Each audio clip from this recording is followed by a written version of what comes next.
El celo de comportamiento tiene que ver mucho con las maneras. Por ejemplo, tú ves a un indio que está comiendo con las manos y, oh, ¿qué es esto, hombre? Oye, no comas con las manos. ¿Y por qué no voy a comer con las manos si las manos se inventaron antes que la cuchara?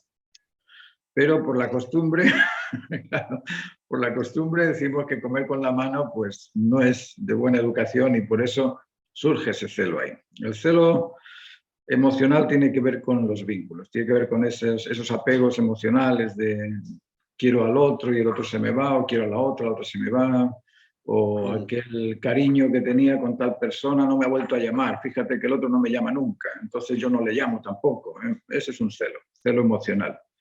Y como te decía, el celo intelectual tiene que ver con el conocimiento, tiene que ver con, mira, este se las cree, este quiere que yo me crea eso, pero eso es duda, es algo que lo dudo que sea cierto. Ese dudar es lo que nos hace sentir que estamos haciendo algo celosamente.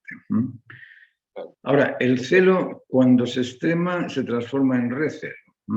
Y ese recelo es el que afecta, porque el recelo es vamos a ver cómo te lo explico. Mira, hay una diferencia muy grande entre la frustración y el resentimiento. La frustración es, bueno, no conseguí aquello que quería. Qué lata, no lo conseguí. Entonces yo soy el único culpable de eso, de no haber conseguido aquello que quería. Pero el resentimiento es una expresión de culpar al otro, independientemente de que sea culposo o culpable o no, sino el resentimiento ya te dice, esto no lo conseguí por por el otro, por aquel, siempre pasa esto porque los otros, y ahí está el resentido. El resentido social es aquel que cuando tú lo ves sabes que te está acusando, que te está agrediendo, que se está defendiendo. Es una postura defensiva.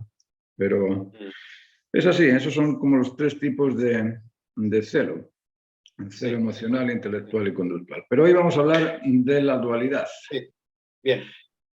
Y vamos a hablar de la dualidad complementaria, y la complementariedad es un hecho que existe en la naturaleza todas las cosas se complementan y en nuestra naturaleza humana también se complementan. Y yo lo que voy a hacer ahora es explicaros un poquito cómo se complementa esta dualidad en nosotros y después os voy a dejar con un video.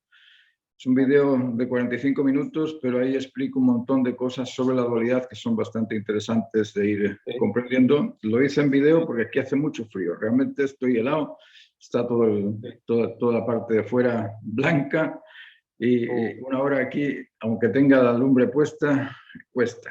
Por eso que lo grabé y os lo voy a poner después, ¿vale? Pero en principio dejadme que os voy a contar esto de la dualidad sobre el ser humano y me dices si veis bien. Por aquí tenemos algo que es importante de comprender y es que tenemos la dualidad complementaria de la persona, del ser humano. Nosotros tenemos o nos componemos o estamos compuestos, no sé cómo decirlo, todas estas palabritas sirven, estamos compuestos de una parte psíquica y de una parte física. Eso es lo que compone la naturaleza humana, una parte interna, una parte externa, unos le llaman alma, otros le llaman espíritu, otros le llaman, da lo mismo el nombre, pero tenemos una parte invisible que no se ve, que es la parte motriz, es la parte que te inyecta ese ánimo a moverte y tenemos un aspecto físico que es el que obedece a ese ánimo de la psique o del cuerpo psíquico. El yo físico se alimenta o le basta para vivir alimentación, hidratación y cobijo. Esos tres aspectos, si yo tengo comida, tengo agua y tengo también un lugar para cobijarme del frío, del calor, de la lluvia, con esos tres aspectos puedo vivir. Y esos tres elementos, la alimentación, la hidratación y el cobijo, lo tengo que buscar. Esa es mi responsabilidad. Eso no se me da, eso lo tengo que buscar. Pero en paralelo se nos ofrece calor entre 0 y 40 grados, se nos ofrece luz y se nos ofrece el ambiente o el aire. El calor, la temperatura entre 0 y 40 grados es ideal para nosotros. Más de eso o menos de eso estaríamos muertos. La luz es necesaria pues, para la piel, para tener todas las cosas que tenemos alrededor en el ambiente, para el cultivo de la fotosíntesis y de los vegetales y también para los animales. Y el ambiente, el aire, también. Nosotros tenemos que respirar, si no respiramos nos morimos. Aquí vemos que estos tres elementos, que son fundamentales también para la vida del ser físico, se nos dan. La temperatura, yo no tengo que ponerme ahí a pedir temperatura, sé que en primavera, verano, otoño e invierno la temperatura es adecuada y puedo convivir en ese lugar. La luz se me da todos los días, el ambiente y el aire también. Pero los alimentos, la hidratación y el cobijo lo tengo que buscar. Y de esa forma se sostiene vivo el yo físico. Ahora, el yo psíquico tiene la misma paridad. Aquí tenemos 6 elementos, aquí tenemos otros 6 elementos. El yo psíquico se alimenta del afecto o del amor, se alimenta de la verdad o de la justicia y se alimenta de la bondad, de los actos por el bien común.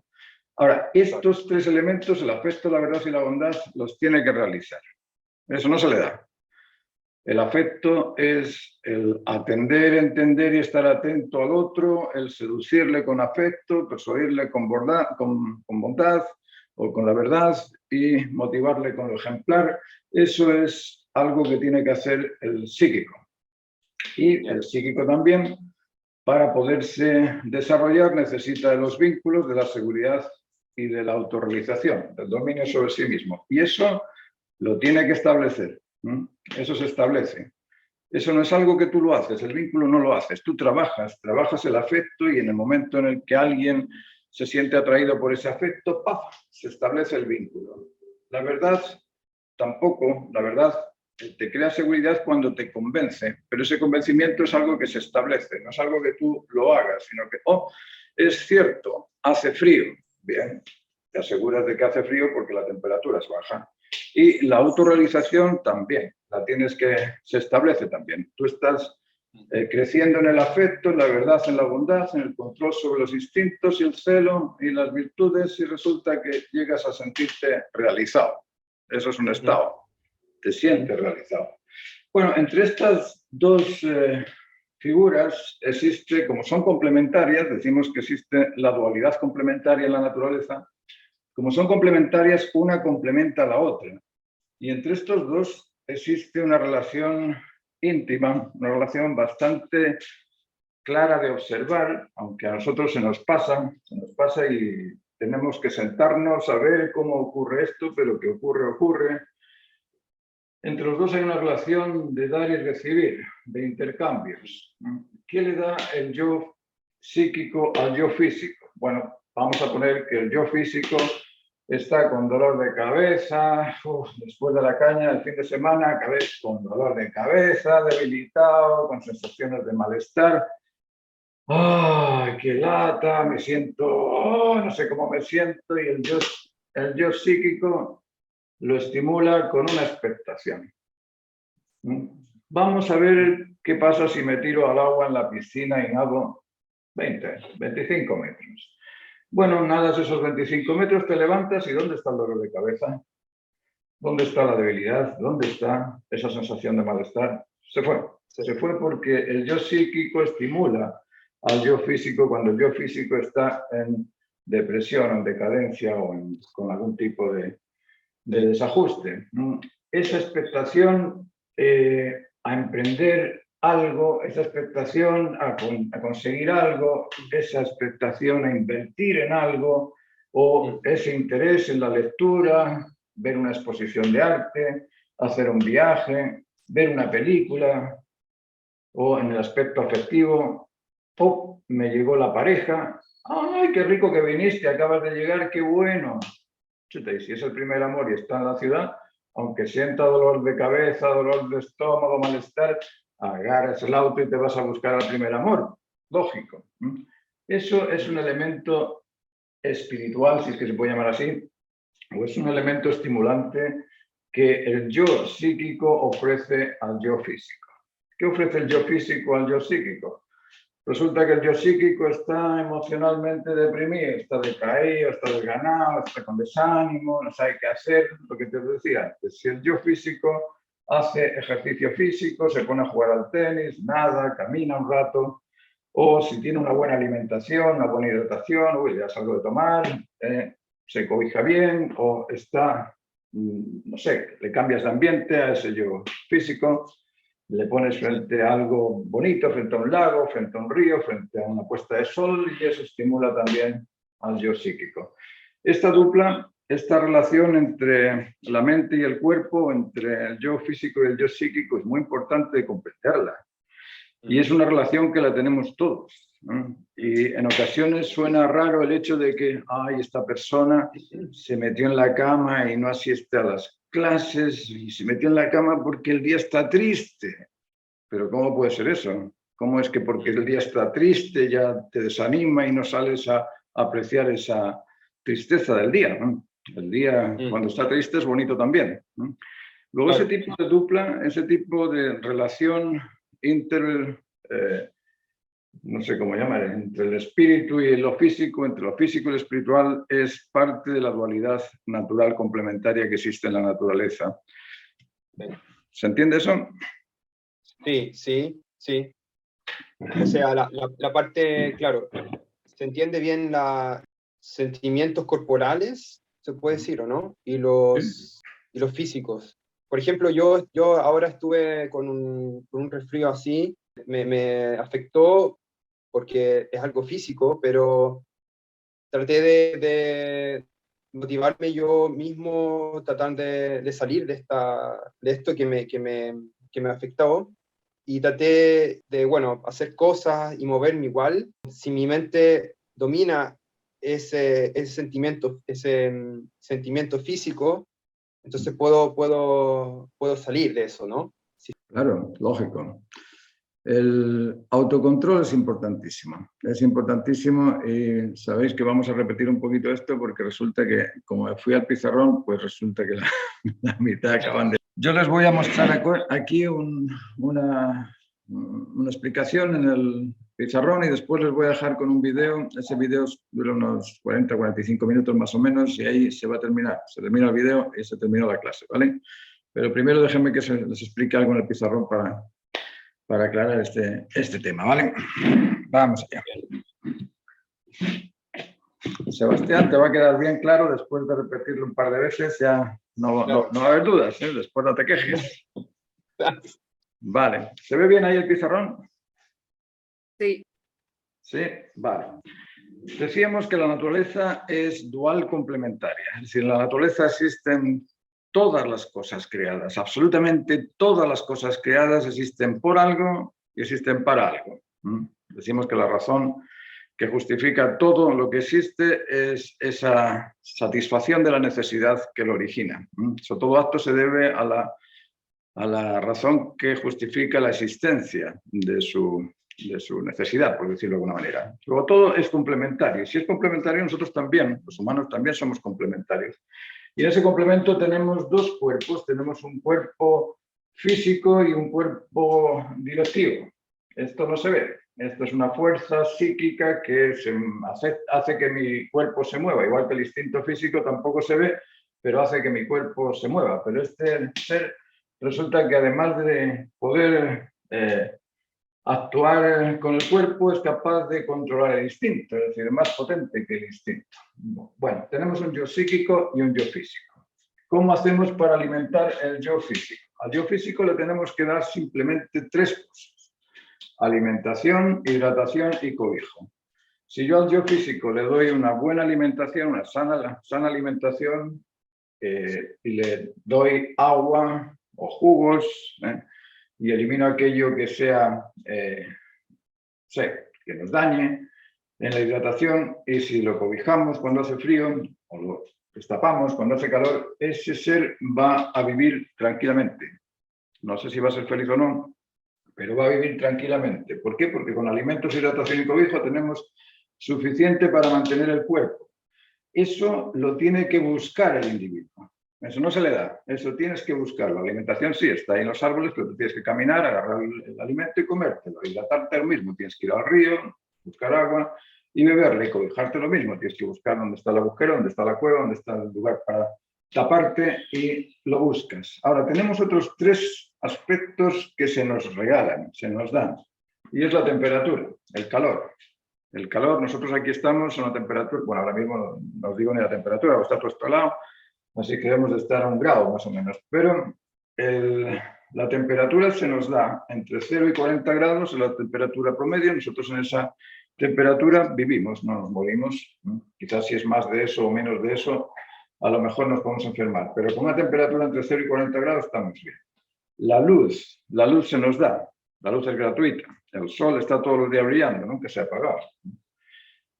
Y el aire que está alrededor de nosotros, producto de los vegetales, del oxígeno, el aire está ahí creando un ambiente y ese ambiente, esa luz y ese calor se nos da. Ahí no tenemos que andar buscándolo porque se nos da. Perfecto. De esa forma tenemos a este ser físico alimentado y, vale, pasa piola, como dicen por ahí. El yo psíquico necesita también de otros 6 elementos. Necesita del afecto, necesita del cariño, necesita de la atención, de la simpatía, del agrado, necesita también del conocimiento certero, de la verdad, de la sinceridad, de la honradez y necesita también de la bondad. El afecto, la verdad y la bondad se realizan, los tiene que realizar el psíquico, ¿no? No tiene otra. Si no buscas compañía, no vas a tener afecto. Si no buscas interés, no vas a tener la comprensión de la verdad. Si no buscas hacer el bien, no vas a recibir esa bondad. Luego, eso tiene que hacerlo el yo físico. Ahora, el yo físico tiene otras cosas que se establecen, que ya no dependen de él. El vínculo. ¿Cuándo se establece el vínculo? ¿Cuándo realmente estableces el vínculo con un ser querido? Bueno, cuando los dos son leales al mismo ideal, cuando los dos comparten el mismo criterio, tienen el mismo convencimiento y cuando los dos, de alguna u otra manera, se ligan, se unen. Pero esa unión vincular se siente. Uno la va realizando en la medida que va sumando afecto, pero llega un momento en el que dices, yo confío en esta persona. Yo estoy seguro con esta persona, yo sé que va a ir porque es responsable, sé que me va a convencer porque es razonable, sé que va a unirse conmigo porque es vincular. Vale. Ese establecimiento vincular se establece. Es lo mismo que con el, que era lo que hacía, con estos elementos que se nos dan. El vínculo se nos da. La seguridad se establece. La seguridad se establece cuando resulta que esa razón es coincidente con mi criterio, cuando me convence y de ese convencer, en ese confiar se establece la seguridad. Y la realización, lo mismo. La realización de la persona se establece. Hay un momento en el que dice, ya puedo marcharme. Entonces, si lo habéis sentido, yo lo he sentido muchas veces. Ya puedo marcharme, ya está hecho. Ya está hecho, sí, bueno, sí, puedo hacer otras cosas, pero lo fundamental ya está hecho, se estableció. Bueno, de esta manera el yo psíquico madura, se siente, se establece. Y entre estos dos seres, entre este pingüino y este otro pingüino, entre estos dos seres físico y espiritual, existe una relación de dar y recibir, o de dar y retribuir. Uno da ciertos elementos y el otro responde con ciertos elementos. ¿Cuáles son los elementos que le da el yo psíquico al yo físico? Bueno, pongámonos que el yo físico está con dolores. Está con dolor de cabeza, está con debilidad, está con sensaciones de malestar. Ay, no sé qué siento, no sé cómo quitarme esto que siento físicamente.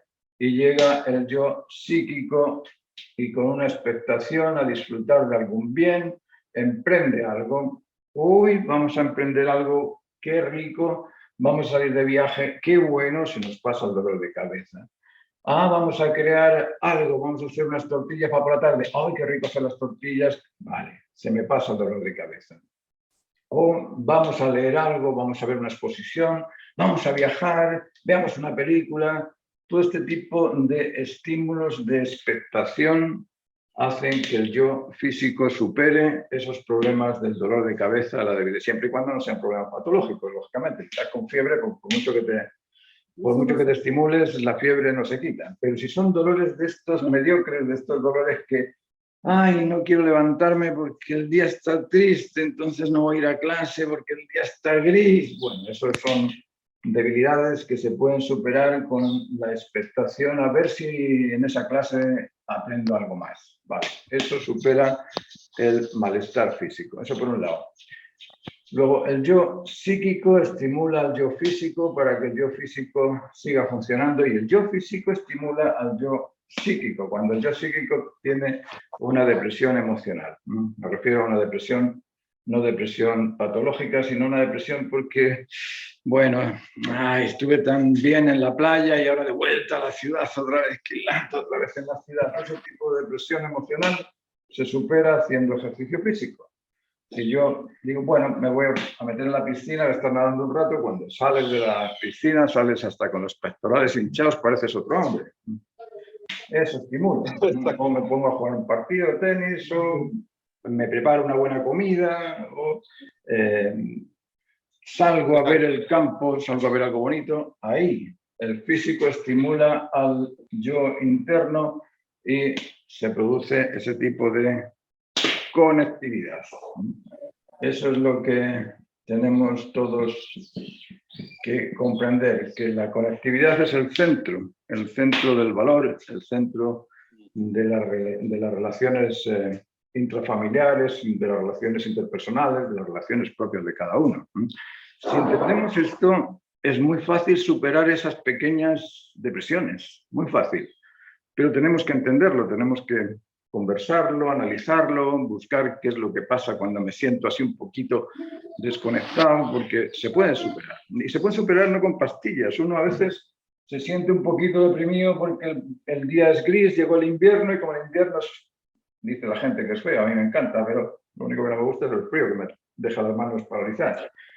Pero porque llega esto, ay, vamos al psicólogo a ver si me reanima el psicólogo. ¿Pero por qué necesitas el psicólogo? Lo que necesitas es el uso de tu cuerpo físico. Lógico. Lógico, el psicólogo ya cuando tengas un problemón tremendo, ¿eh? Pero cuando tienes una depresión emocional porque cambió el tiempo, porque llegó el vecino y esperabas que el vecino te cumpliera el trabajo y no te lo cumplió, bueno, ahí no necesitas pastillas para nada. Ahí lo único que necesitas es el entusiasmo de decir, bueno, vale, a mal tiempo, buena cara. Ese dicho es muy bueno. A mal tiempo, buena cara. Es decir, cuando uno tiene esa comprensión de cómo opera la dualidad complementaria, uno puede liberarse de muchos problemas. No sé si esto quedó claro. Es sencillo, muy parco. Yo creo que espero que nos sea útil porque de esta forma, si lo vamos aplicando, podemos superar ese tipo de malestares con las frustraciones. Antes decía que la frustración y el resentimiento son dos cosas parecidas, pero no hay que confundirlas. La frustración es una especie de accidente que nos impide conquistar algo. Es decir, yo me frustro cuando no puedo lograr pintar un cuadro, pero ahí yo no acuso a nadie. Simplemente no puedo pintar el cuadro y me frustro. Pero el resentido lo que hace es proyectar ese sentimiento de frustración en el otro. Y el resentido lo que hace es acusar al otro de ese fallo que yo cumplí. Es decir, no me salió el cuadro porque la tela que me vendieron esos que venden la tela son los malos. Mira, no me salió porque la pintura, esa marca de pintura es la mala. O estoy tan mal por los políticos. Yo no voto nunca, pero como no voto, la culpa es de los políticos. Bueno, pues si no votas, la culpa es tuya, que no estás pidiendo. Es decir, el resentimiento es un acusar, rechazar o reclamar al otro por una frustración particular que uno tiene, y la frustración es simplemente una falta de conquistar aquello que me estoy proponiendo. Vale, yo les voy a dejar hasta aquí, les voy a poner un vídeo, espero que el vídeo funcione y me gustaría que lo vieran, y después de que vean el vídeo, si me pueden hacer un comentario sobre esta dualidad complementaria que les hablaba. Les decía que la naturaleza es una, pero es una dual trinitaria. En esta presentación del vídeo vamos a hablar de la dualidad. Hablamos en la primera de la unidad, ahora hablamos de la dualidad y después vamos a hablar de esa Trinidad que es la que nos transforma en trastorno, a ver, ¿cómo lo digo? Es la que nos motiva a veces a operar de una forma trastornada y trastornamos a los demás también con esa forma trastornada.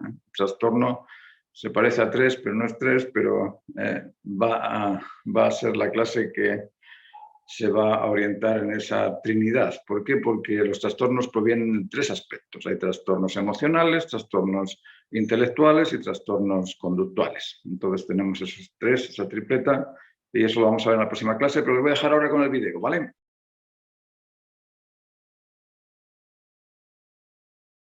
En esta presentación vamos a hablar de la dualidad complementaria, y la unidad está compuesta por una dualidad de aspectos complementarios. La diversidad de aspectos conectados es la que realiza y establece la unidad. La complementariedad es el aspecto conectivo, concordante y vinculante que realiza el complemento. Esto es muy importante de comprenderlo. ¿Qué es la complementariedad? El aspecto conectivo, concordante y vinculante que realiza el complemento. La complementariedad no es una cosa abstracta, no, es una especie de magnetismo que conecta a ambos y los realiza. Por eso que decimos que vivimos dentro o existimos dentro de una realidad dual complementaria. Al hijo lo realiza el padre, al padre lo realiza el hijo, al marido lo realiza la esposa lo realiza el marido. Esa dualidad conectiva tiene ese poder atractivo de ligar, de vincular, el establecer el link. Claro, y seguro que te preguntas, bueno, ¿y cómo es que el hijo hace al padre? El padre antes de tener hijos seguramente era más extrovertido o más imprudente frente a las cosas. Ahora tienes a un hijo y con el hijo tienes que ser prudente, incluso cuando el hijo casi que te agrede verbalmente o el hijo te mete en un lío. Al amigo lo puedes mandar a la calle, puedes decir ya, no vuelvo a ligarme con ese amigo, pero con el hijo tienes que estar ahí una y otra vez. Y si el hijo se gastó la plata que le diste para comprar carne y se la gastó en un número de lotería, pues lógicamente te va a llegar la impresión de que tienes que... Eso que pasa con el hijo te hace ser más prudente, te hace ser más firme en las decisiones porque lo estás cuidando, entonces tienes que tener ese desarrollo de la firmeza, tienes que tener también más templanza porque no le puedes agredir cada vez que te lleve la contraria y como te digo, al amigo lo dejas, te separas, te vas y no pasa nada. Pero el hijo no puede separarte, siempre va a ser tu hijo. Entonces las virtudes de la prudencia, firmeza y templanza se desarrollan con el hijo. Es el hijo el que te permite hacer ese tipo de ejercicio prudente, firme y templado. Bueno, y seguro que alguno de ustedes dirá, bueno, ¿y qué tiene que ver esto con la pintura? Bueno, el artista es un virtuoso y si quiere ser un virtuoso necesita desarrollar las virtudes. Ejemplos de la dualidad complementaria en la creación hay muchos. Es demasiada diversidad de elementos o de ejemplos que nos muestran esta dualidad. Por ejemplo, hablando de los fundamentos esenciales de la naturaleza lógicamente se origina como energía. La energía y la fuerza conforman una dualidad extraordinaria porque no hay fuerza sin energía ni hay energía sin fuerza. El tiempo y espacio. No existe espacio sin tiempo, no existe tiempo sin espacio. Causa y efecto. No hay efecto sin causa ni causa sin efecto. Sujeto-objeto. No existe un sujeto si no es con un objeto y no existe un objeto si no es con un sujeto que lo evalúa. Masculino y femenino. En la creación existe esta dupla de masculino y femenino y no existiría el masculino si no fuese por el femenino y no existiría el femenino si no fuese por lo masculino. El signo y el significado. No existiría tampoco el significado sin un signo ni un signo sin un significado. Tampoco existiría un contenido sin una forma, ni una forma sin un contenido. Todos estos aspectos son demostraciones de la dualidad complementaria que, como os digo, está en todo, absolutamente en todo. ¿Y cómo lo podemos analizar? Bueno, si lo vamos observando y vamos viendo cómo opera esa dualidad en lo que observamos, nos daremos cuenta de que no hay sabor si no es con el sentido del gusto, y no hay sentido del gusto si no existe el sabor. No hay sonido sin oído, ni oído sin sonido. ¿Para qué sirve un oído si no hay sonidos? No hay vista sin luz y no hay luz sin alguien que lo vea, si no hay vista. Luego la vista es por la luz y la luz existe para la vista también. No hay textura sin tacto, ni tacto sin textura, no hay aromas sin olfato, ni olfato sin aromas, no hay fuerza sin potencia, ni potencia sin fuerza. No hay intensidad sin presión, ni presión sin intensidad. Hay muchos de estos ejemplos que podemos pasarnos la noche entera, pero vamos a dar unos cuantos más. No hay intención sin finalidad, ni finalidad sin intención. No existe selección sin libertad, ni libertad sin selección. No existe depredado sin depredador, ni depredador sin depredado. Ni existe el por qué sin un qué. Y no existe un qué sin un por qué. Pero tampoco existe el para qué, sino un qué. Y no existe el qué, sino un para qué. Esto que parece un trabalenguas ha sido para mí uno de mis mayores descubrimientos. El descubrir que todo acto contiene intencionalidad, selectividad y poder, y que todo acto se justifica en la razón que lo declara necesario, para mí es muy importante. Muy importante porque me permite llegar a comprender cómo se establece la verdad. Y la verdad de las cosas se establece en base al por qué y al para qué de esa cosa. Decimos que cuando uno comprende el origen, la identidad y el propósito de algo, comprendes ese algo. Ya no es que lo conozcas, lo puedes conocer porque lo has visto, pero de ahí a comprenderlo solamente vas a comprenderlo cuando conozcas y comprendas su por qué y su para qué. Por eso que este pequeño trabalenguas del qué y el por qué suena a trabalenguas, pero es la razón que justifica cualquier acto. Ejemplos de la dualidad complementaria existen absolutamente en todo, porque todo es una porción de la totalidad, y en ese sentido estamos hablando ya de una dualidad, la totalidad y la porción. Toda porción se establece dual, por eso decimos que en la naturaleza existe la unidad dual trinitaria. Después vamos a explicar esto en la Trinidad. Pero fijaos que la hidratación es un proceso de absorción y de expulsión. La alimentación o la nutrición es también un proceso de absorción y de expulsión. La respiración es inhalar y es exhalar. La circulación sanguínea se establece mediante la pulsación del sístole y del diástole. El conocimiento es resultado de la concordia entre criterio y conocimiento. La información informa a un informado. El ejercicio ejercita a un ejercitado. Las sensaciones son agradables o desagradables. El conocimiento es cierto o falso. ¿Cómo observamos esta dualidad en el arte? ¿De qué forma podemos ver en el arte esta dualidad complementaria? Fijaos que los egipcios hace 4.000 años atrás, 4.000 años atrás ya reconocían esta dualidad, tal vez a su manera, tal vez de una forma distinta como yo la reconozco, pero tenían esa comprensión de la dualidad. Por eso que cuando pintan a Amón, al dios, este dios Amón, cuando quieren dar a entender que es físico, lo pintan con colores pardos, y cuando quieren dar a entender que Amón es espiritual, lo pintan de color azul.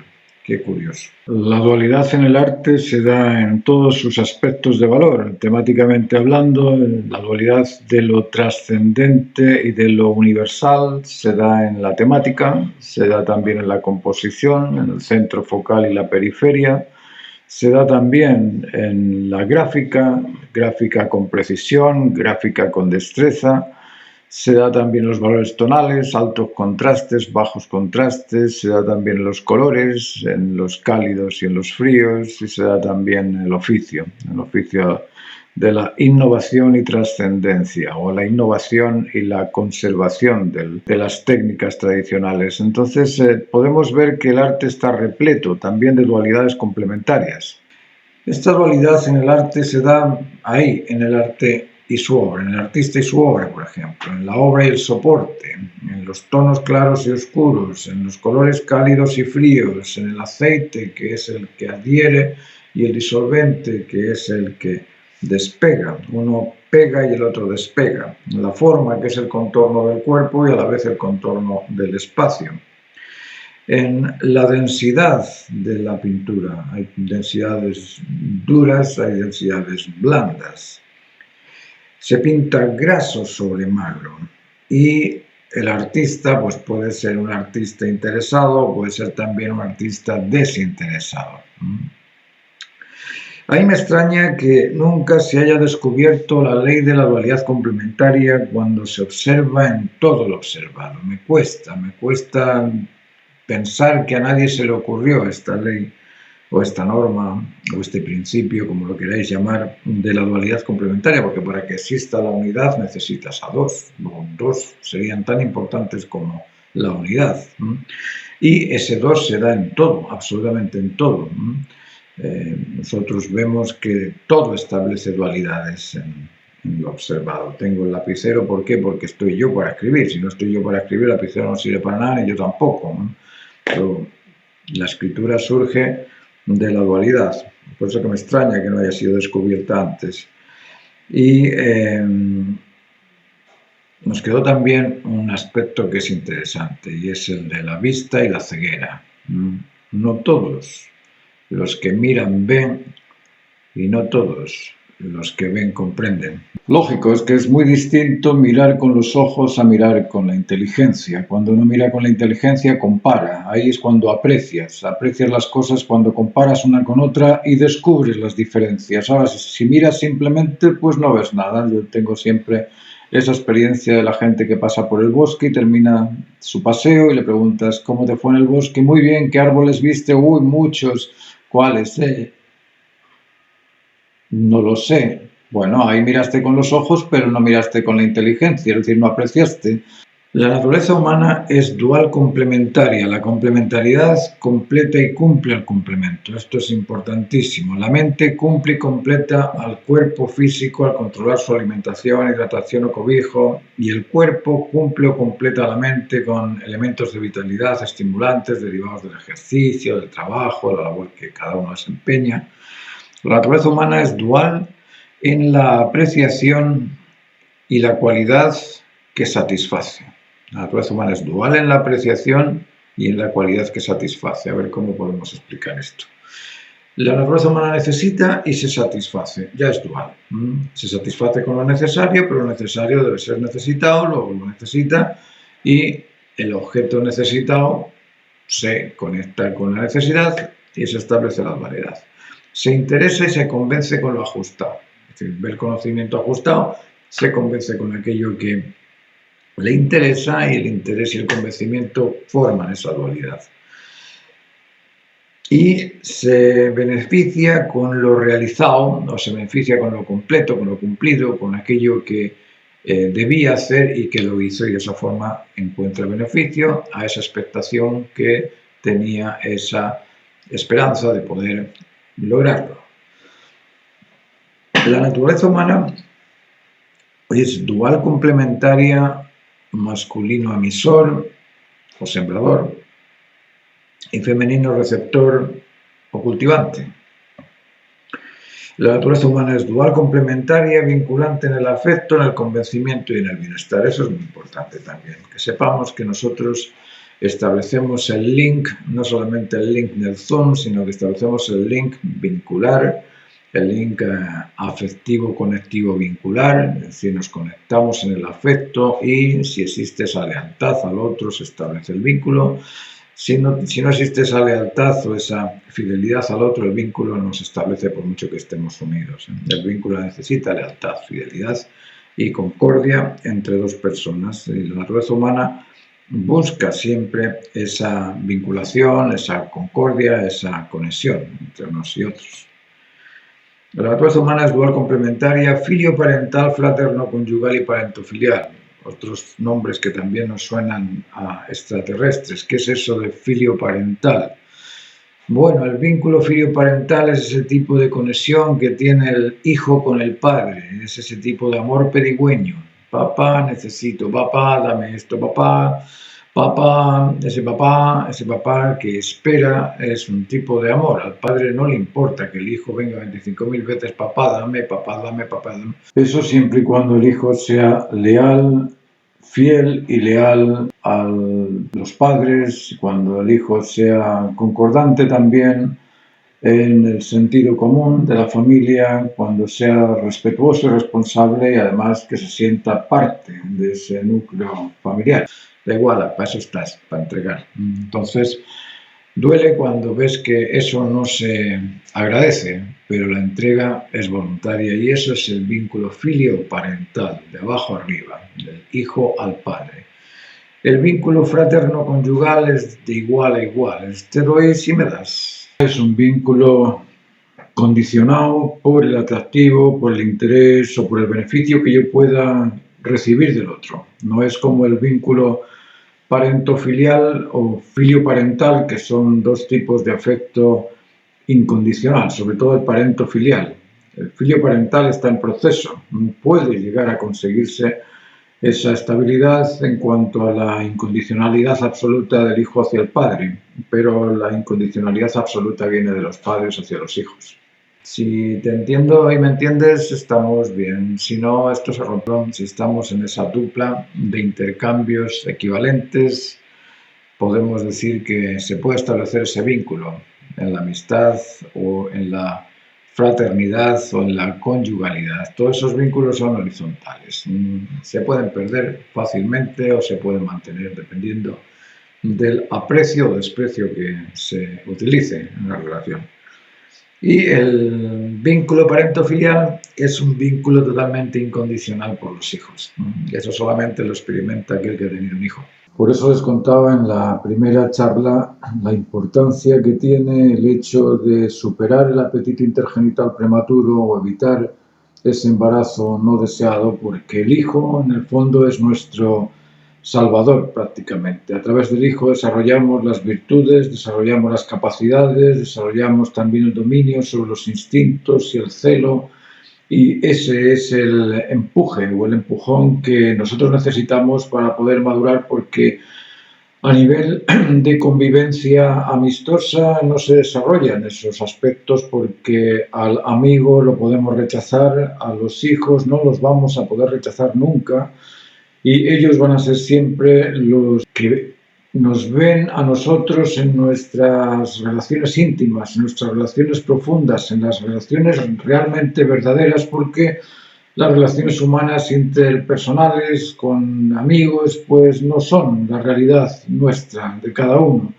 Son una especie de careta que ofrecemos o bien para ganarlos, o bien para discutir, o bien para enfrentarnos, pero no son el alma del padre, no son el alma de la persona. Ese alma de la persona, aquel que te lo puede calificar y decir sí, has sido buen padre, es únicamente uno de tus hijos, pero puede ser muy buen maestro, muy buen vecino, muy buen amigo y ser un terrible padre, y eso no califica vincularmente. Pues estamos hablando de la dualidad complementaria en cuanto a la vinculación paterno-filial o parentofilial entre los padres y los hijos. La naturaleza humana es dual complementaria en el afecto, en el convencimiento y en el bienestar. El afecto no es singular. Cuando hablamos del afecto, olvidaos de esa cosa singular porque no existe. El afecto implica dos, es plural. El convencimiento implica dos, es plural también. El bienestar es también plural, implica dos. Luego, el afecto sin afectados no existe, el convencimiento sin convencidos no existe, y el bienestar sin un beneficiado, sin un beneficio, tampoco existe. Luego son aspectos duales complementarios. El complemento de la dualidad es el nosotros en la relación. El nosotros en la relación es muy curioso. Se establece pero no se ve. Pero se establece. Todos decimos, hola, nosotros. Estamos aquí, nosotros. Y hablamos de nosotros como si estuviera con nosotros. Pero no está. Está el tú, estoy el yo, pero no está nosotros. Pero en nosotros adquiere una relativa presencia porque hablamos de nosotros. Luego nosotros no se ve, pero existe. Se ve en el tú y el yo, pero el complemento dual en los otros no se ve.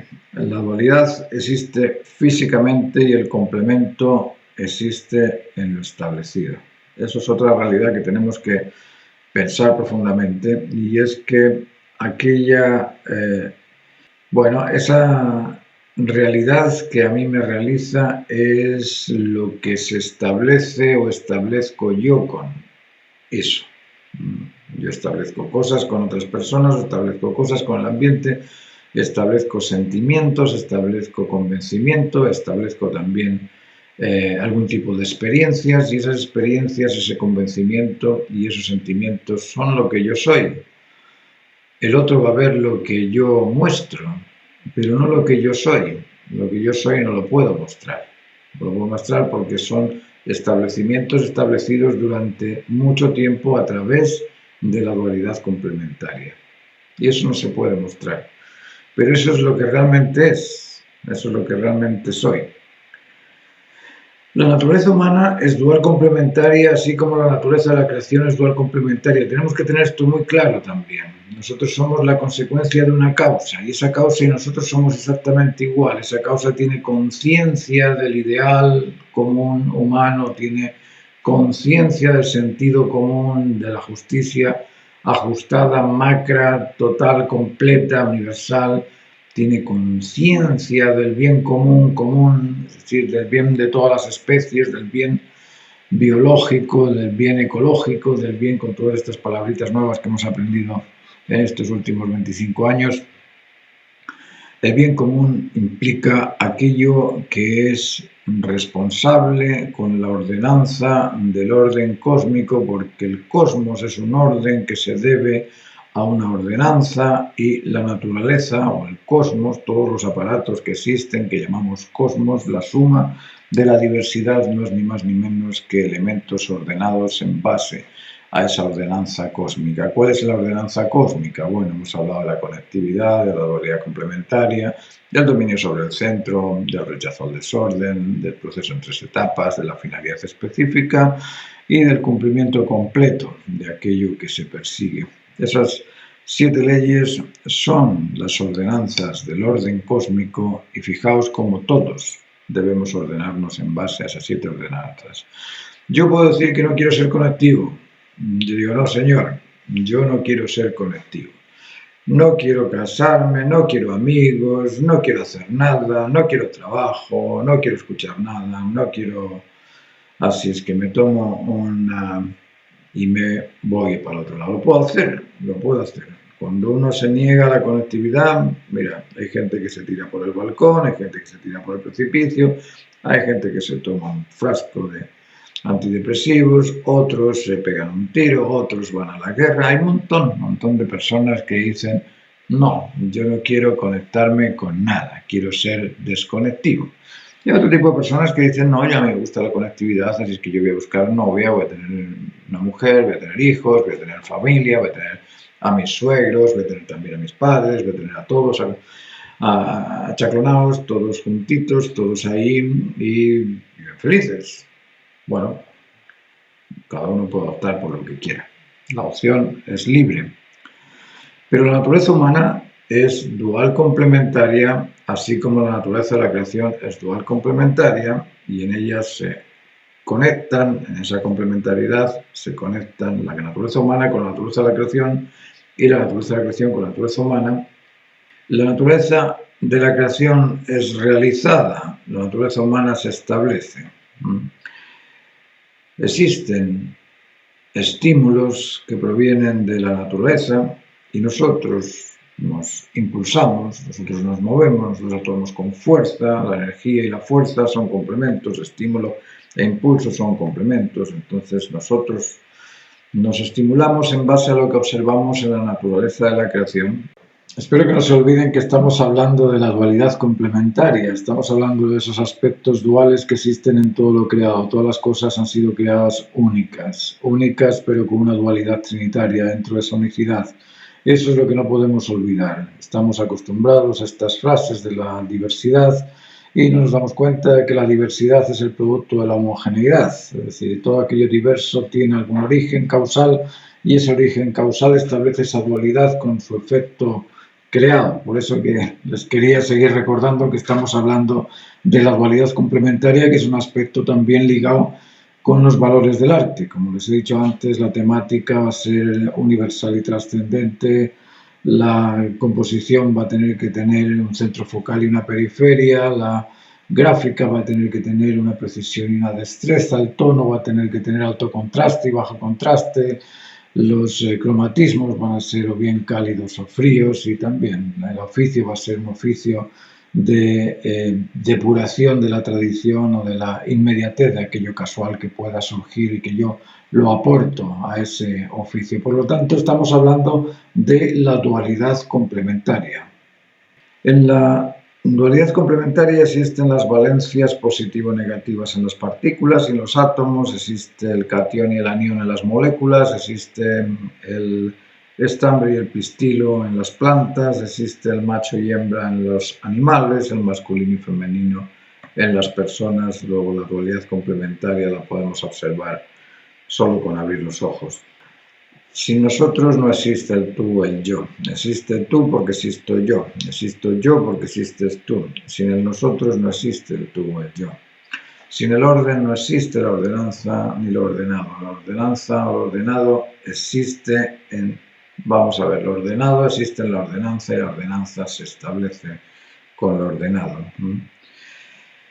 El bienestar no existe sin un bien y un beneficiado. El beneficiado se beneficia de un bien y el bien es aquello que beneficia al beneficiado. Entre ambos se establece el bienestar. Ahí vemos esa dualidad complementaria. El derecho obliga al deber de realizar algo que facilite el derecho a disfrutarlo. Es decir, el derecho nos está obligando a crear algo. El derecho es siempre consecuencia de un deber.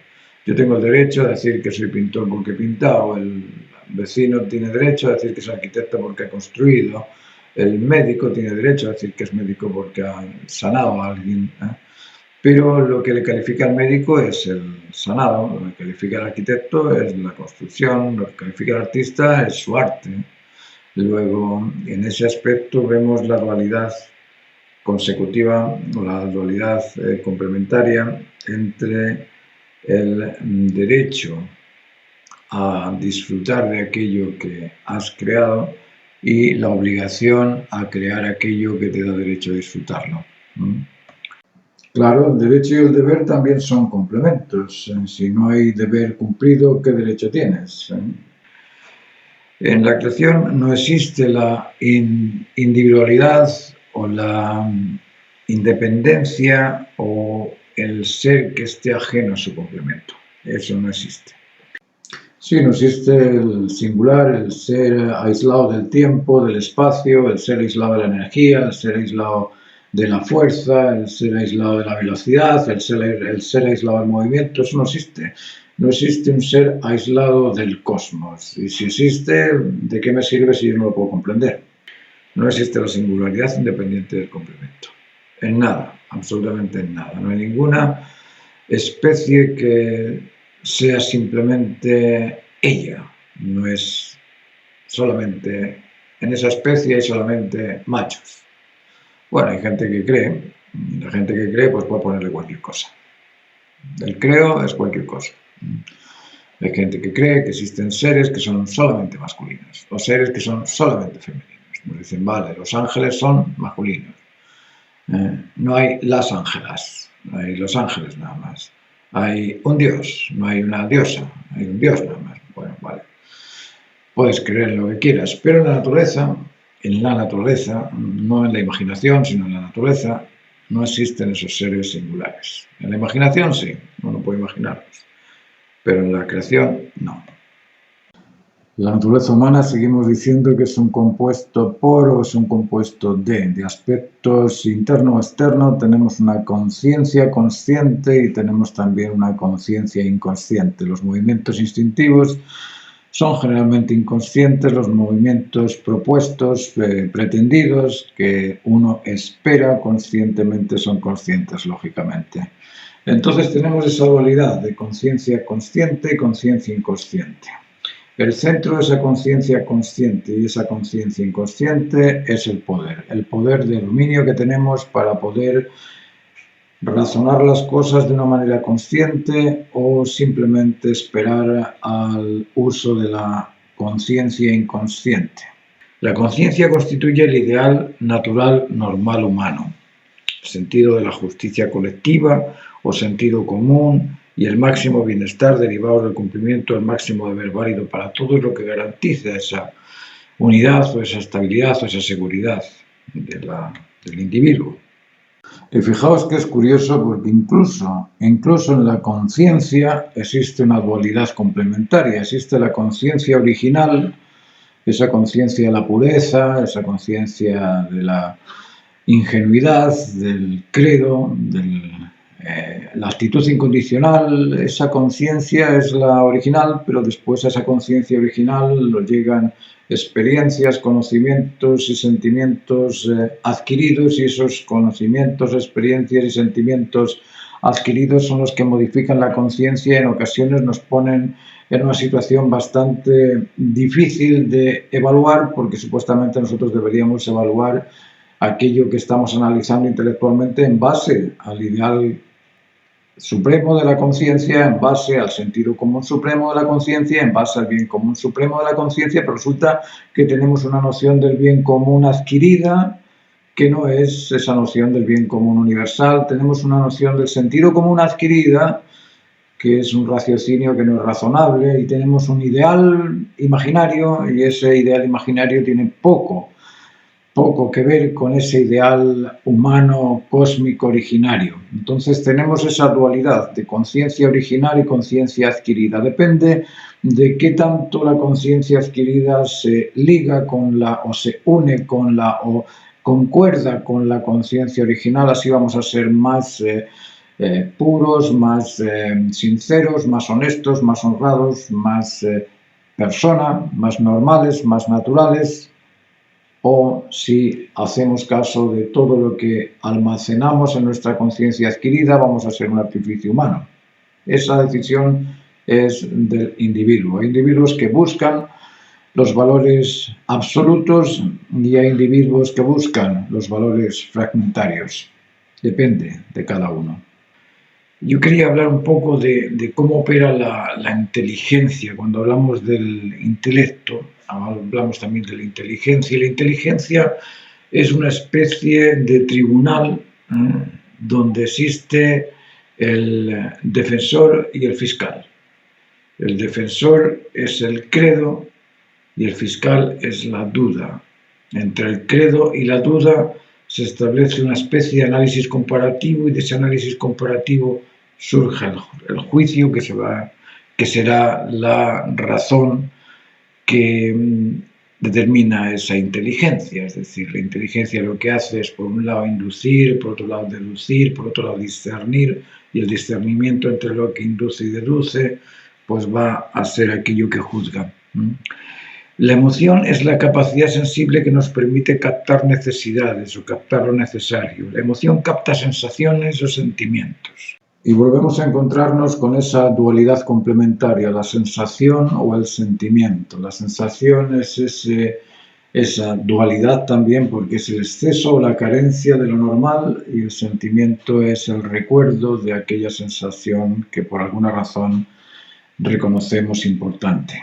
Sensación es el estímulo neurológico que nos impulsa a reaccionar ante un exceso o una carencia de lo normal. Si yo pregunto a alguien cuando está normal, sentado en la casa, tranquilo, está relajado, y yo le pregunto, ¿cómo estás?, esa persona va a responder bien simple, bien, nada más, bien.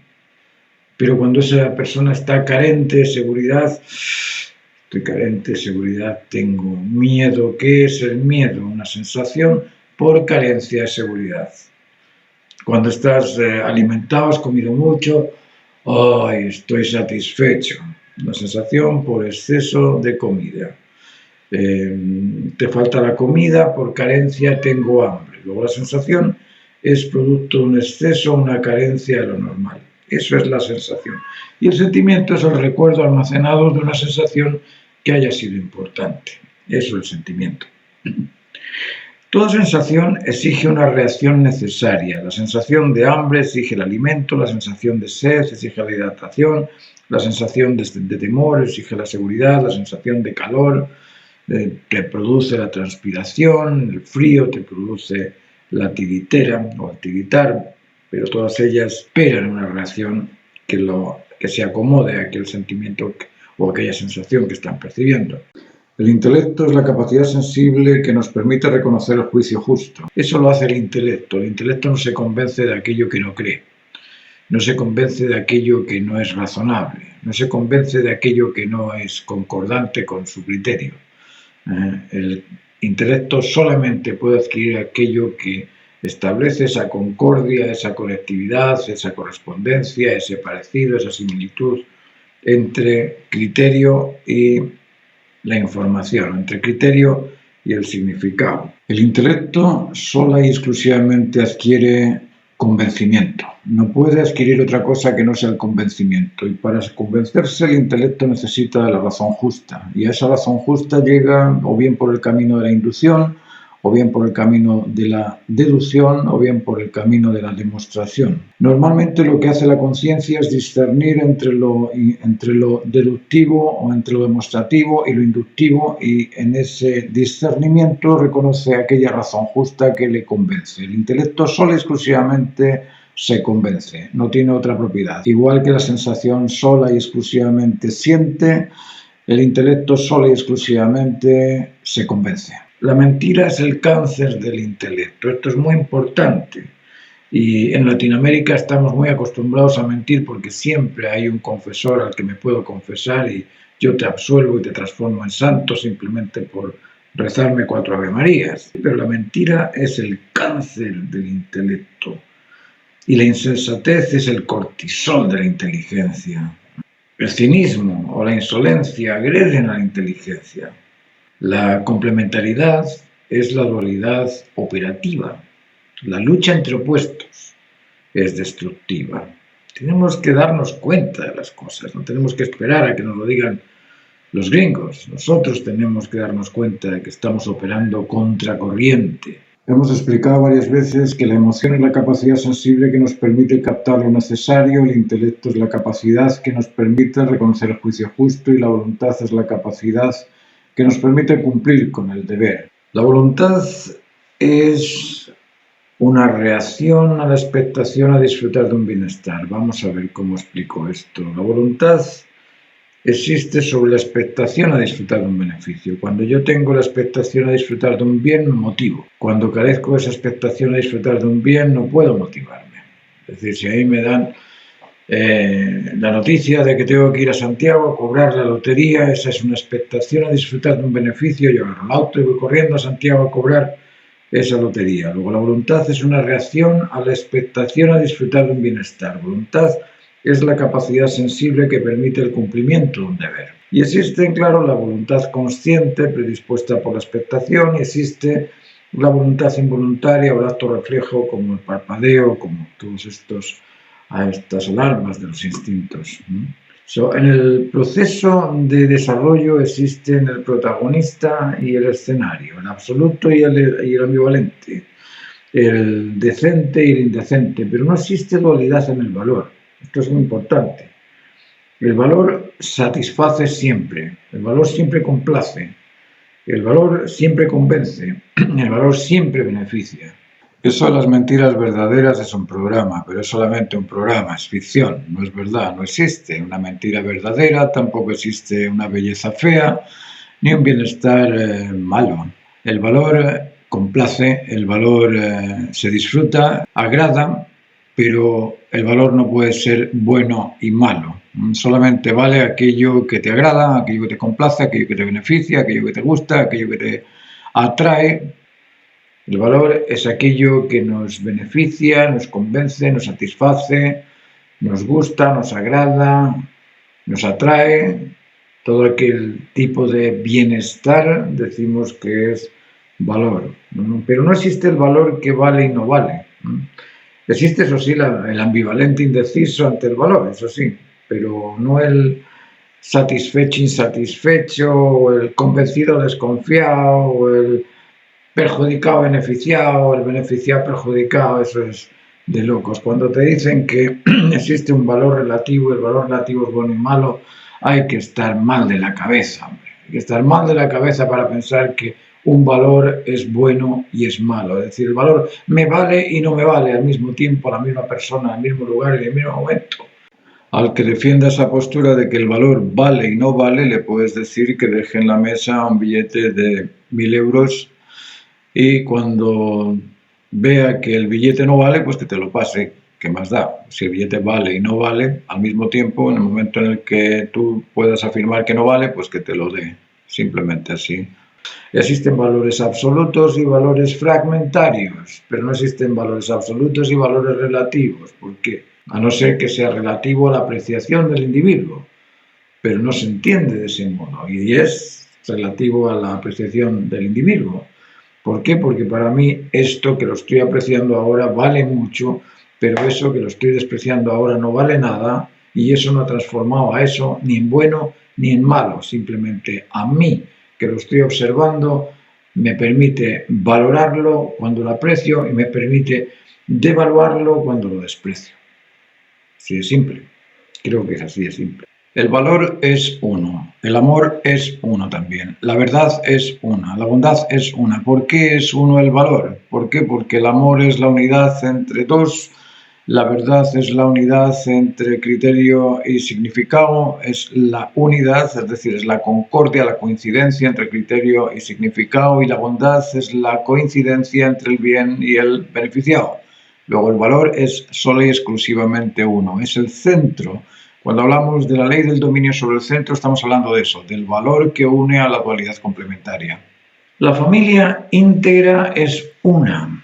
También. Luego, la familia íntegra es una establecida mediante 3 estratos de jerarquía vertical: abuelos, padres e hijos, la jerarquía vertical. Y cuando se establece el vínculo afectivo entre los 7 involucrados, porque tenemos 4, los abuelos, 2, los padres, 4 y 2 son 6, y el nacido, el recién nacido, 7. Son 7 los afectados que existen en una familia. La familia verticalmente vinculante implica esas 3 generaciones de abuelos, padres e hijos. Son 7 los involucrados en una familia. Hay una familia decente, funcional, y una familia indecente, disfuncional.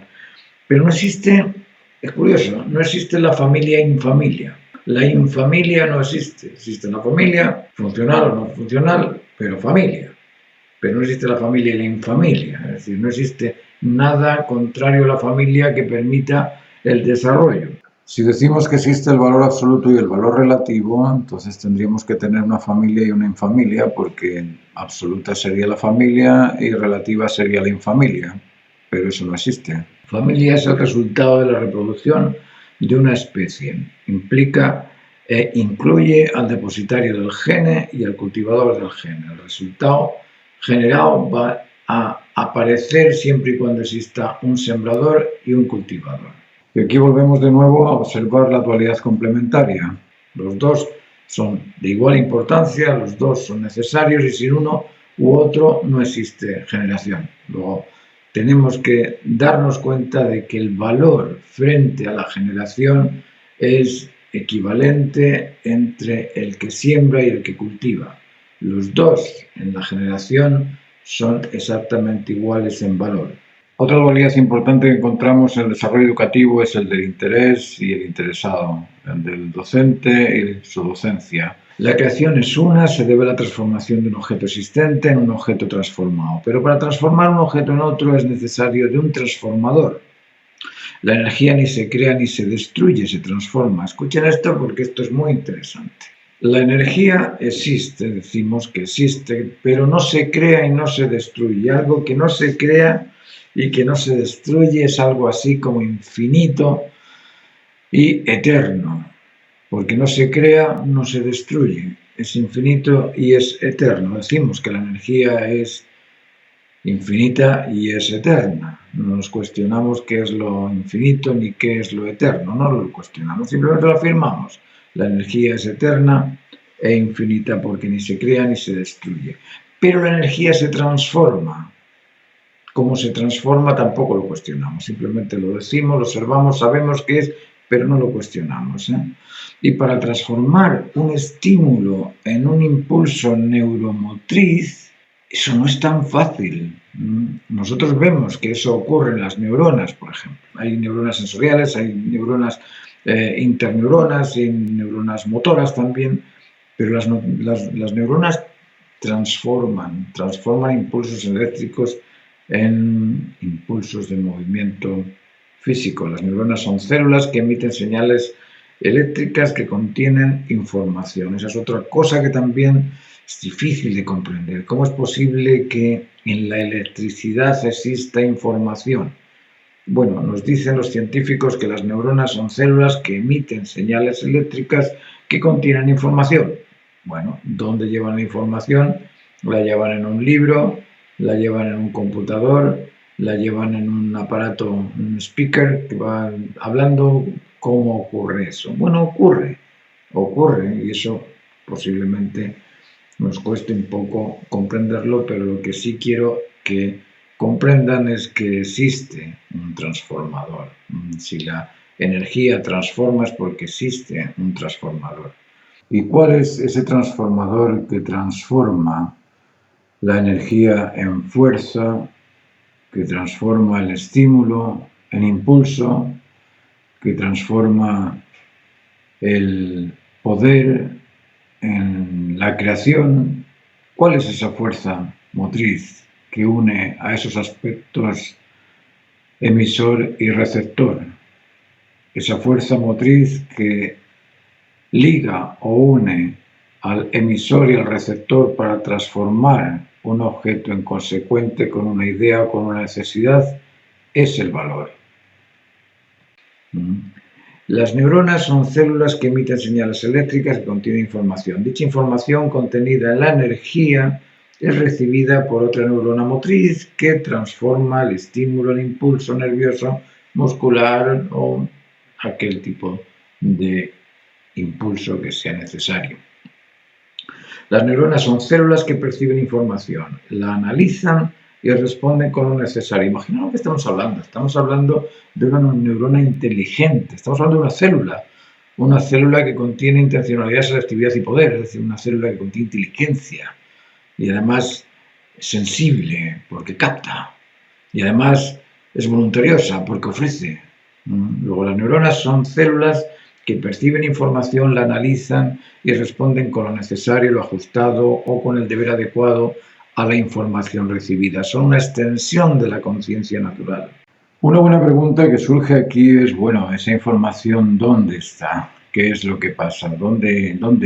¿En qué lugar está la información? Pero cuando comprendemos que todo acto se debe a la razón que lo justifica necesario, en todo acto existe un porqué y un para qué, y eso es información.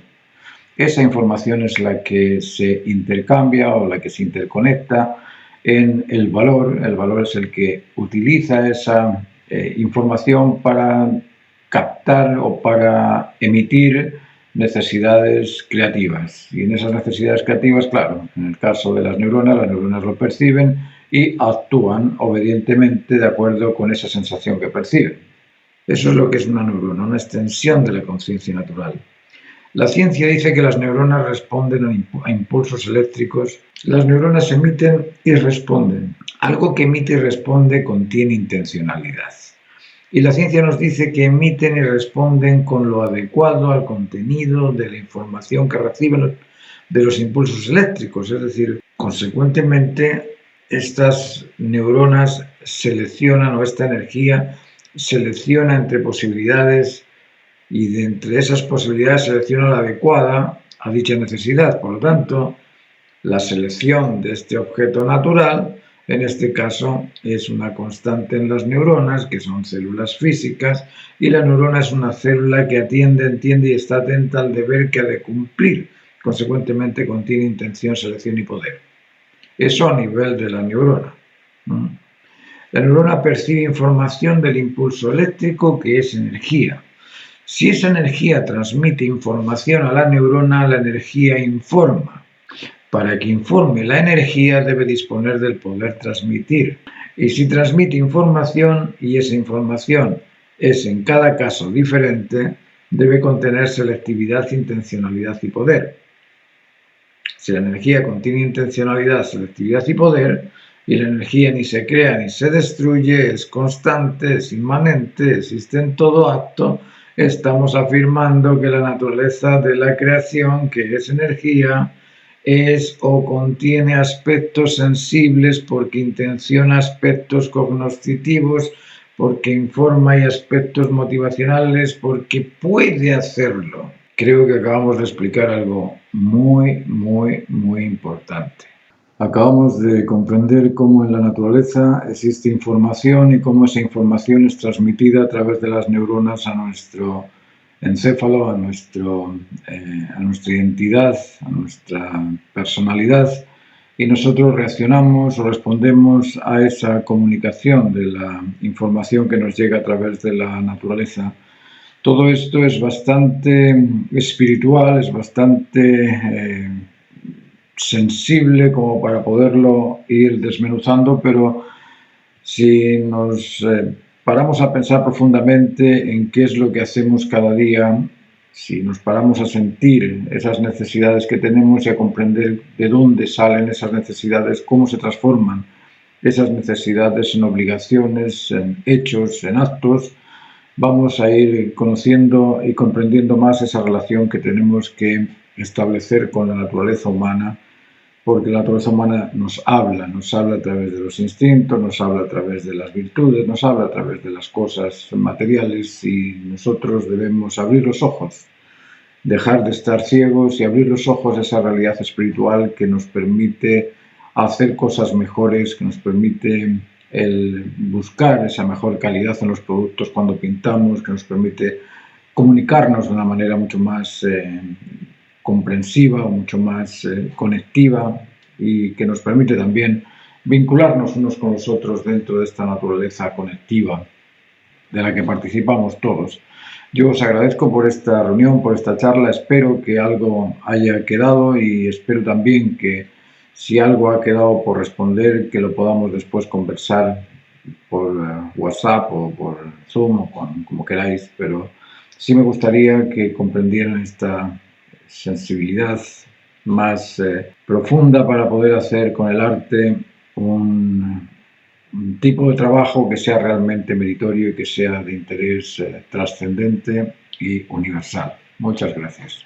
Lo importante de todo esto es comprender que somos parte de una naturaleza, y la naturaleza es también algo que nos puede beneficiar a nosotros cuando lo entendemos, porque la confusión tan grande que tenemos mentalmente frente a esto que se ve, que es obvio, que es evidente, lo natural está ahí, pero nos llegan todo este tipo de argumentaciones parciales o fragmentarias que nos indican cosas que al final lo único que hacen es confundirnos.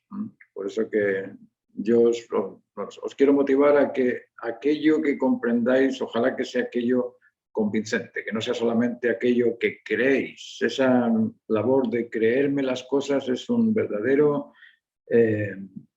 fraude, por llamarlo de alguna manera. El creer que yo creo que España es la mejor. Bueno, créetelo, pero cuando llegues a Alemania o llegues a Estados Unidos o llegues a Inglaterra, te vas a llevar una sorpresa. Es decir, una cosa es la realidad y otra cosa es el que creo.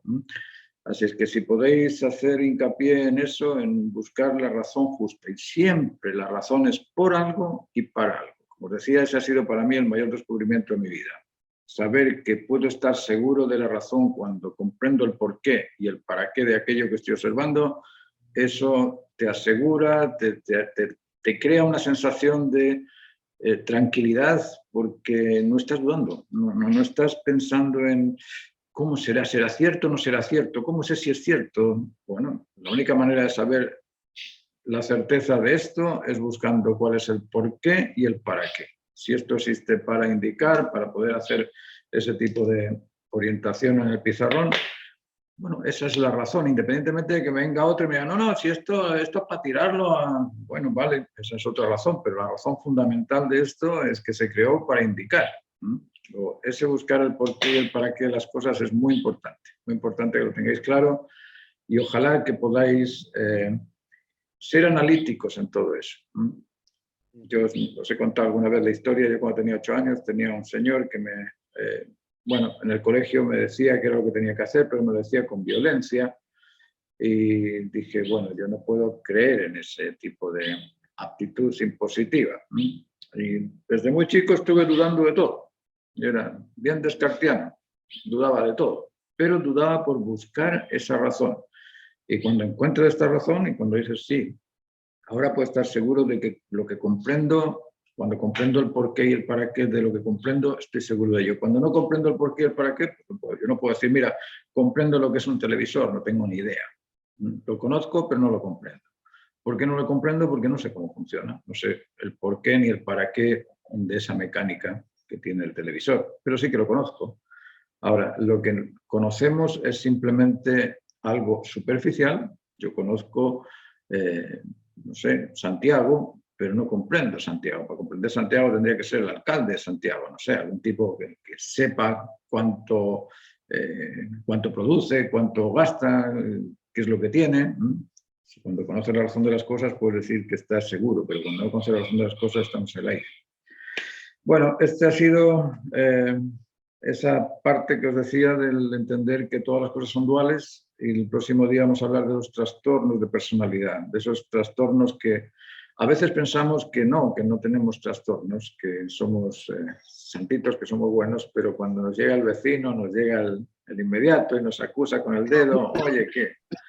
Ahí tenemos que agachar cabeza y aceptar y decir, chunta, no sabía que esto te dañaba, te perjudicaba. Y que todos tenemos algún problemilla. Si es que no os preocupéis, vamos a compartir esos problemillas el próximo día, ¿vale? Dale. Martín, lo que estabas contando sobre el por qué y el para qué, eso se podría también, por ejemplo, aplicar a cualquier área de la vida actual. Por ejemplo, si para comprender, por ejemplo, el cómo funciona un determinado país Sí. en su estructura social, tengo que entender el porqué, el porqué de eso, del cómo funciona y el para qué ha sido así. Claro. O sea, Sí, lógico, esto es así. Uno piensa en la sociedad y dices, bueno, ¿por qué hoy estamos tan confundidos? ¿Por qué hay tanta diversidad? Bueno, pues porque hemos vivido una serie de patrones desde los años 40, 50 hasta ahora. Hemos ido abandonando la moral, hemos ido destruyendo primero, la religión, que antes nos unía, porque religar, es reunir a uno con otro. Bueno, hemos ido atacando la religión, que si los pederastas, que si los testigos de Jehová, que si los mormones, que si las otras sectas, que si sectas por aquí, sectas por allá. Hemos hecho tantas sectas que nos hemos quedado solos, sin ningún tipo de moral compartida. Bueno, gracias a ese fallo en no tener una moral compartida, tenemos la división y la diversidad tan contemporánea que tenemos. Eso por un lado. Por otro lado, hemos destruido la familia. Hemos dicho, bueno, tengo derecho, los niños tienen derechos, hay derechos del niño, pero derechos de los abuelos hay. No hay derechos de los abuelos. ¿Hay derechos del padre? No hay derechos del padre. Bueno, si tenemos derechos del hijo y no tenemos derechos del padre, acabamos de distorsionar la familia. Ahora resulta que tiene más poder la opinión del niño de 7 años que la decisión del padre de comprar una casa. Si yo quiero comprar una casa, le tengo que preguntar a mi hijo, oye, hijo, ¿qué te parece? ¿Crees que tenemos que comprar la casa acá? Pues si el hijo no tiene experiencia. Es decir, hemos ido destruyendo las cosas y por eso tenemos lo que tenemos. Tenemos un ambiente social que es totalmente disfuncional. Ahora, ¿para qué? ¿Para qué se ha hecho esto? Bueno, en un inicio para liberarnos de la opresión, de la dictadura, del pasado, de todas estas cosas. Y para liberarnos de eso hemos ido creando tanta libertad que nos hemos ido al otro lado. Eso sí, la dictadura era mala, la libertad de ahora es peor todavía. Entonces estamos en esas situaciones sociales, pero esto del por qué y el para qué lo puedes aplicar a todo, absolutamente a todo. Cualquier cosa de la que dudes, dices, bueno, ¿por qué subió la temperatura? ¿Por qué el calentamiento global? ¿Para qué el calentamiento global? Bueno, vas a llegar a alguna conclusión que se justifique y cuando tú sientas que esa justificación te convence, y te convence no solamente a ti, sino que convence a todos los que lo compartes, pues al final dices, vale, yo me siento seguro de esta razón. Claro. Pero la manera de llegar a la razón es esa, a través del por qué y el para qué. Claro, perfecto. Oiga, gracias por la paciencia, por aguantar el video tan aburrido, porque era realmente aburrido. Estaba mirándolo acá y cada paso digo, ¿por qué no me puse más entusiasta? Pero lo hice por la noche, estaba muy cansado. Pero gracias por escucharlo. Lo importante es lo que hay dentro, el cómo se ofreció. Yo les pido disculpas, pero el próximo lo voy a hacer más entusiasta. Me voy a poner a bailar y hacer cosas así, más entretenidas. Vale, les dejo entonces. Muchas gracias por escucharlo. Yo voy a grabar esto, no sé si lo voy a tener que poner en YouTube porque es muy largo Mejor envíe el enlace de YouTube y así lo podemos ver todo. Eso, yo lo voy a subir después. Muy pesado. Sí, muy pesado. Yo lo voy a subir después y les mando el enlace. Perfecto. Gracias, Martín. ¿Qué te parece, Mariana? Tengan a todos una buena tarde, donde quiera que estén. Martín, Sí. yo sé que está en Chile. Sí. También, también en Chile, con frío. Y Lupe, También. Lupe está disfrutando de México, del calorcito Sí. de arriba. Vale, nos vemos entonces. Que tengan un buen día. Nos vemos. Buen fin de semana. Chao, Chao, Martín. igual.